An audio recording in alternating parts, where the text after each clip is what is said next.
Amis investisseurs, futurs investisseurs, bonjour! Aujourd'hui, je vais répondre à une question que pas mal de gens se posent parce que je la vois souvent sur internet, dans les commentaires et ailleurs.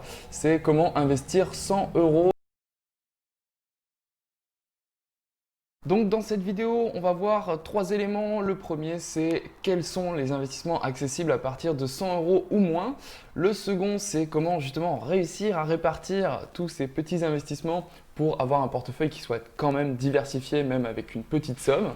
Et enfin, on va voir pourquoi il faut continuer à investir cette même petite somme assez régulièrement dans l'optique de faire grossir son patrimoine. On se retrouve sur le Juicy Market et donc ce que je vais faire, c'est pour trouver les investissements à moins de 100 euros, je vais tout simplement les filtrer. Donc là, vous voyez sur le côté gauche, on va avoir un petit filtre à partir et là j'ai mis inférieur à 500 euros. Il existe une vingtaine d'investissements accessibles à moins de 100 euros aujourd'hui sur le Juicy Market qui va nous permettre de créer une stratégie d'investissement sur la base des recommandations qu'on retrouve ici.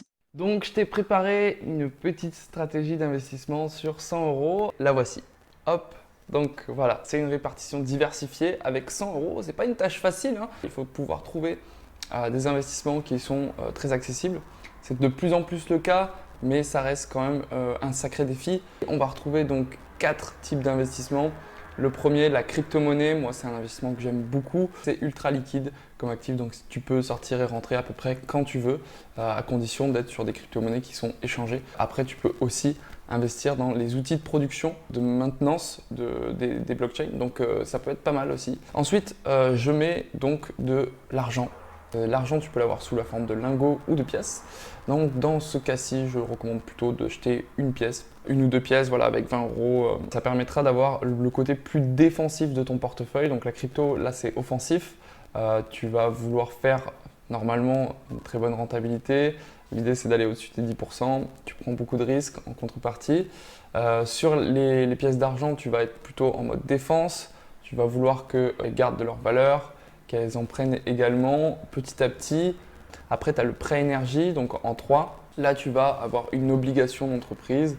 Donc concrètement, c'est une entreprise qui te dit j'ai besoin d'argent et en contrepartie, je te rembourserai plus tard quand j'aurai monté mon projet et que je générerai du chiffre d'affaires. Entre-temps, ils te remboursent tous les ans une petite partie du capital, donc les intérêts.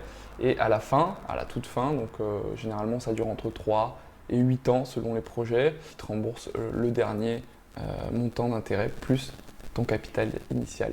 Quatrième partie, enfin, les royalties de start-up. Donc tout ça, c'est simplement des entreprises qui cherchent des fonds et qui vont échanger en fait l'argent des investisseurs contre une fraction de leur chiffre d'affaires. Donc ça veut dire que dès qu'elles feront du chiffre d'affaires tous les ans, ils vont regarder le bilan et ils vont dire bon bah cette partie-là du chiffre d'affaires, elle est pour les investisseurs, tout simplement. Et donc voilà, on a une répartition de 100 euros avec 40 euros sur la crypto, 20 euros sur les pièces d'argent, 20 euros sur les prêts énergétiques, 20 euros sur les royalties startup. Bien évidemment, ça ne va pas te rendre riche du jour au lendemain. On ne devient pas riche avec 100 euros investis sur 4 actifs, mais c'est un bon moyen pour toi, surtout si tu es jeune et que tu commences à investir, d'avoir les idées claires par rapport à ça, de comprendre les notions de diversification. Comme tu l'as vu, 100 euros, c'est pas beaucoup. Si tu fais 10% avec 100 euros, tu vas gagner 10 euros par an. Ça reste une somme très très faible, on est d'accord? Donc moi, ce que je te recommande, c'est plutôt d'essayer de déterminer quand est-ce que tu peux investir 100 euros. Si tu peux investir 100 euros tous les 3 mois, investis 100 euros tous les 3 mois. Si tu peux investir 100 euros tous les mois, sur un an, ça fait 1200 euros. Sur 1200 euros, si tu arrives à obtenir 10%, tu gagnes 120 euros que tu vas réinvestir l'année d'après. C'est très important de réinvestir assez régulièrement, même si c'est des petites sommes. Même si tu te dis, bon, bah voilà, ce mois-ci, je peux investir que 10 euros. Si tu n'en as pas besoin, investis-les. De toute façon, il faut maintenir une régularité, sinon investir n'a pas d'utilité. Il faut avoir une mentalité d'investisseur et savoir que l'argent est un outil. Donc voilà, c'était mes recommandations. Dans la prochaine vidéo, on verra comment investir 1000 euros. Bah oui, c'est la continuité. Donc abonne-toi à cette chaîne si ce n'est pas déjà fait. Je t'invite à lâcher un petit pouce bleu parce que quand même, hein, ça m'encourage. Je te dis à la prochaine pour de nouveaux investissements. Ciao!